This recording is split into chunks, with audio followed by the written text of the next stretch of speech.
بهذه المناسبة الهامة للمرة الأولى في مطلع عهد جديد رأى النور يوم 7 نوفمبر 1987 تعيش بقيادة الرئيس زين العابدين بن علي بداية مسار جديد قوامه الوفاق والحرية ورد الاعتبار وتضافر جهود كل القوى الحية بالبلاد من أجل رقيها والسمو بمنزلتها. وفي غمرة هذه الاحتفالات انتظم صباح اليوم بقصر الجمهورية في قرطاج موكب مشفوع بحفل استقبال تقبل خلاله سيادة الرئيس زين العابدين بن علي التهاني بهذه الذكرى الخالدة.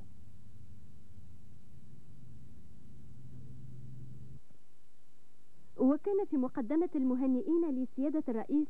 السيد الهادي البكوش الوزير الأول، والسيد رشيد صفر رئيس مجلس النواب، وأعضاء الحكومة والديوان السياسي للتجمع الدستوري الديمقراطي. كما تقبل سيادة الرئيس زين العابدين بن علي التهاني من السيد ياسر عرفات رئيس اللجنة التنفيذية لمنظمة التحرير الفلسطينية، والرائد الركن عبد السلام جلود عضو القيادة الليبية، ومن رؤساء البعثات الدبلوماسية المعتمدين بتونس، ومن المناضلين وفي طليعتهم السيد الباهي اللدغم والدكتور الصادق المقدم. وتقبل سيادته كذلك تهاني أعضاء المجلس الأعلى للقضاء وسامي إطارات الجيش الوطني وقوات الأمن الداخلي ومفتي الجمهورية وأعضاء المجلس الدستوري للجمهورية وسامي إطارات الدولة وإطارات التجمع الدستوري الديمقراطي، والسادة محمد حرمل أمين عام الحزب الشيوعي التونسي، وأحمد المسيري أمين عام حركة الديمقراطيين الاشتراكيين، وجلول عزونة عن حزب الوحدة الشعبية، ورؤساء المنظمات القومية، وتهاني ممثلي التنظيمات الاجتماعية والثقافية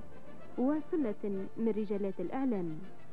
وكان هذا الحفل البهيج مناسبة تبادل رئيس الدولة خلالها عبارات التهاني ومشاعر المودة مع كل المهنئين الذين يمثلون مختلف فئات الشعب التونسي وكل القوى الحية للبلاد، والذين كان حضورهم جميعا في هذه المناسبة تجسيما لروح التضامن الوطني والتعلق باستقلال تونس ومناعتها، ورمزا صادقا لجو الوفاق الذي يسود تونس منذ 7 نوفمبر.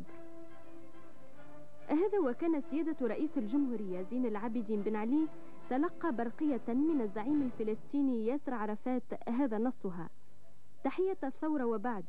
يسعدني بمناسبة العيد الوطني لتونس الشقيقة أن أقدم إليكم ومن خلالكم إلى الشعب التونسي الشقيق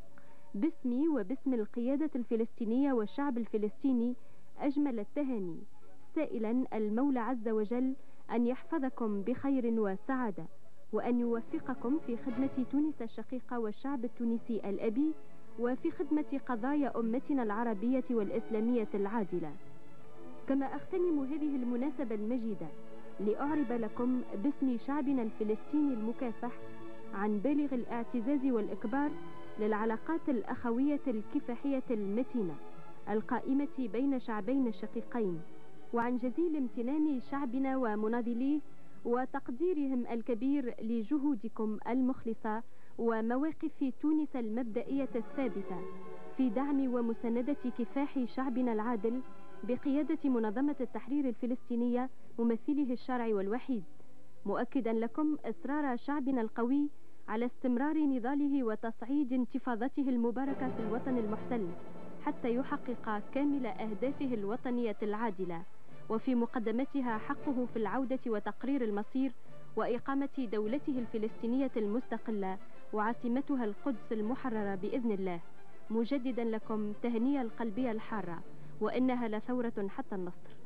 كما تلقى سيادة الرئيس برقية من العقيد معمر القذافي قائد الثورة الليبية هذا نصها: إن أمركم الرئاسي بمناسبة العيد الوطني للاستقلال القاضي بتخفيض وطرح عقوبة عن أكثر من 2000 سجين واسترداد الحقوق لنفس العدد ومنح السراح الشرطي للعشرات، يعتبر تكملة لانتصار الحرية فوق أرضنا العربية، ويكتسي قراركم الشجاع الثورية الحقيقية، فلكم منا التأييد والتهاني، وإلى الأمام والكفاح الثوري مستمر.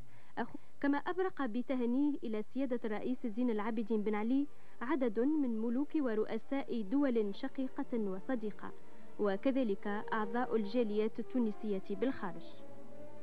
ولا يفوتنا أن نشير إلى أنه في إطار الرؤية الجديدة لعيد الاستقلال يقترن هذا الحدث بداية من هذه السنة بعيد الشباب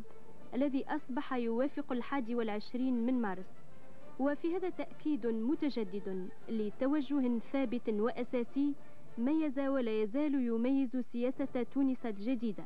ألا وهو العناية بالشباب وإيلاؤه المنزلة التي يستحقها في المجتمع، وفتح الأبواب والآفاق في وجهه، والتجاوب مع تطلعاته ومطامحه المشروعة. فالاحتفال بعيد الاستقلال بقدر ما هو مناسبة لاستقراء التاريخ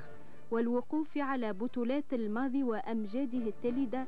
بقدر ما هو أيضا مناسبة لجميع التونسيين الوطنيين، وفي مقدمتهم الشباب معين تونس الذي لا ينضب لإذكاء الحماس وشحذ العزائم لمواصلة خوض غمار معركة لا تقل نبلا وقداسة عن معارك التحرير، وكفاح لا يقل ذروة عن الكفاح التحرير